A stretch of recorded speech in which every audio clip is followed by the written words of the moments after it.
7-ші бөлім көлік және жол белгілері. Тыңдалым мәтінінің тақырыбы балалар жол жүру ережелерін қалай сақтау керек. Балалардың жолда өздерін қауіпсіз сезінуі және жол ережелерін дұрыс сақтауы өте маңызды. Балалар қандай жол ережелерін білуі керек? Соған тоқталайық. Тек жаяу жүргіншілер жолағынан өту, тротуармен жүру.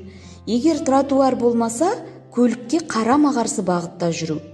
Бағдаршамның жасыл түсі жанғанда жүру.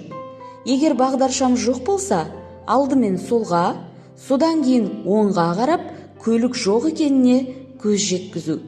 Телефонды немесе құлаққапты пайдаланбау.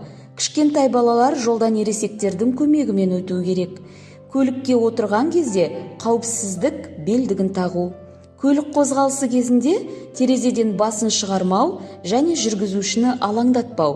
Қоғамдық көліктің толық тоқтауын күту, алдынан немесе артқы жағынан жүгіріп шықпау. Құрылыс алаңдары мен шулы көшелерден айналып өту. Балаларға жол ережелерін түсіндіру үшін олармен жиі сөйлесіп, практикалық жаттығулар өткізу маңызды. Бұл олардың қауіпсіздігіне кепіл болады. Тапсырма. Жаяу жүргіншілер қандай жол ережесін білуі керек? Қоғамдық көлікте қандай ережелер ескерілуі керек? Көлікке отырғанда ең бірінші не істеу керек?